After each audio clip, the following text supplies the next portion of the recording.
Good evening, welcome to my channel.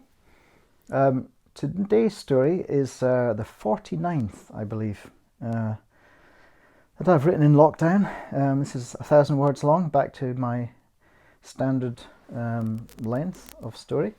And of course it's based on 5 random words, which popped up today when I entered them into textfixer.com. The words were, and the story is called Enterprise. By all accounts, Grace Ng was a very strange child. At the age of 13, when her contemporaries were getting their noses pierced, filming TikTok videos and taking endless selfies, Grace created Polaroids and learned to play the hammered dulcimer. She'd started the latter hobby when she'd found a video on social media of a chap called Joshua Messick playing a glorious melody in an autumnal forest. She'd pressured her father, whom she no longer lived with, to buy her a dulcimer for her birthday.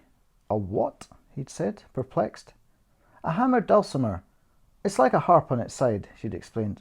"A harp with balls."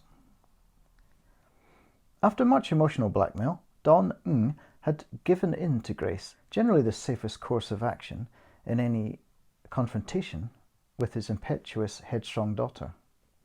Not long after, some delivery men turned up on the eve of Grace's 13th birthday with a giant square box and a set of assembly instructions. A grey-haired Welshman, Humphrey, appeared an hour later to tune the intricate instrument, which resembled the inside of a piano. After an hour, he tightened the last tuning peg and handed Grace the 2 tiny paddle-shaped hammers. "There you are, my dear," he said simply. "Enjoy." Recently, Grace's eccentricities had taken a commercial bent. A new girl joined her class at school, a blonde Canadian siren called Willow, who had the class in thrall within days. She was an influencer on YouTube, with umpteen followers and a small but regular income from her millions of video views. Grace was aghast. "All she does is pout and wear stupid cut-off tops, and everyone goes nuts," she complained to her mother Melody one Sunday morning. "I don't get it." The boys in Grace's class got it, as did most of the girls, who set aside their envy in favour of attempting to become the new girl's bestie. All except Grace. Willow, a magnet for attention, immediately noticed the one girl who paid her no heed at all. "What's your problem?" Willow asked one day, in the corridor outside the chemistry lab. "Nothing," Grace said sullenly, ashamed to have been thought actively hostile. "Love your t-shirt," said Willow. Not the response Grace had expected. It was a baggy white top Grace had printed from a photo she'd taken of a marble sculpture of the Virgin Mary in a graveyard near her house. "Thanks," said Grace, confused. "It's supposed to be my name, Grace." Willow let that run through her elegantly coiffured head for a moment.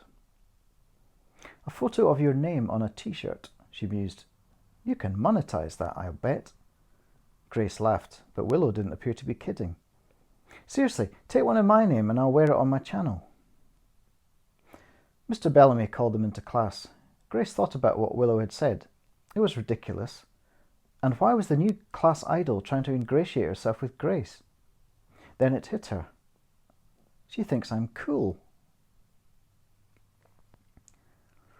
After school, Grace, heart thudding, found herself climbing a wall around the grand house at the end of her street.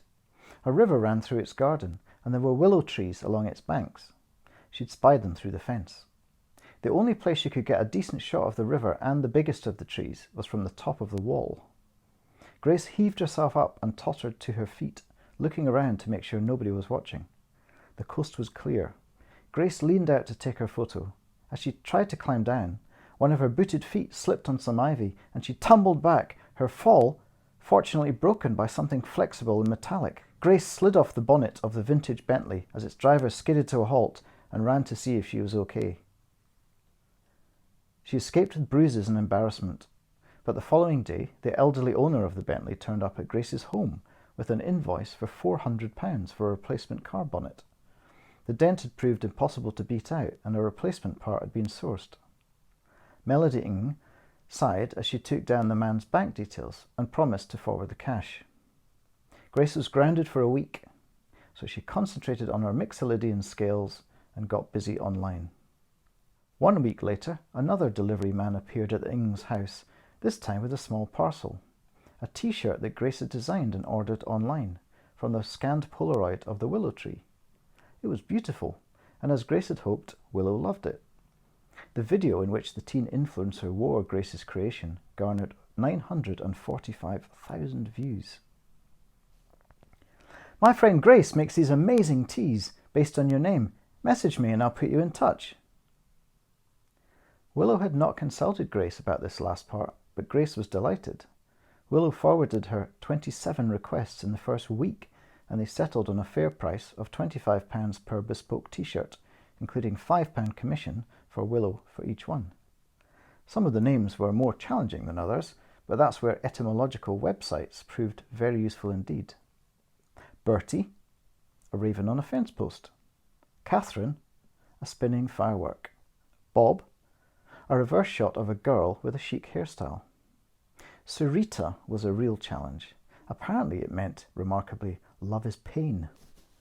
Grace's mum came up with a solution, digging out a shot of Grace as a newborn, cradled in Melody's arms. Why this? Grace asked. 14 hours in labour, dear, that's why. Within a fortnight, Grace was able to repay her startled mother the cost of the damaged Bentley. She'd wrapped the envelope containing the money in a t-shirt with a photo of a curl of old music parchment from an antiquarian bookseller. Melody was moved, then baffled, as she found the cash-stuffed envelope rolled inside. Where'd you get all this? Melody inquired, worried. Grace replied with a smile and a single word, learned from her new best friend. Enterprise. So, yeah, that's my little story. And, yeah, that came from, that really came from the two most unusual words, which were willow and enterprise. And at first I thought, yes, I could have a character called Willow, but I think I needed to make it a bit more ingrained. It's kind of cheating to do that. And the notion of enterprise, made a character called Willow who was enterprising sort of spring to mind, and then the rest kind of flowed from that. And I enjoyed doing a bit of research into the hammered dulcimer. Anyway, I hope you enjoyed that story. If you did, please subscribe to the channel, possibly watch another one, share, tell people, and I will continue to do this for the foreseeable. And I will see you again soon. Bye.